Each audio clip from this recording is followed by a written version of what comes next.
որքան էլ ձեզ ներշնչեն, մեզ ներշնչեն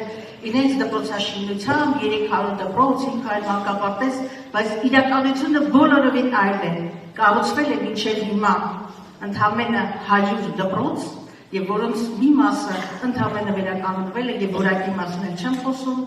Այսօր կանգնած ենք այն ողբերգական, իսկ ասեի մեր ազգային անվտանգությանը սպառնացող մի իրականության առջև եւ այս իշխանությունները նախատեսում են փակել շուրջ 230 դպրոցներ, որոնց 70%-ը սահմանամետ շրջաններում են։ Ես էլ չբացատրեմ, թե ինչ է նշանակում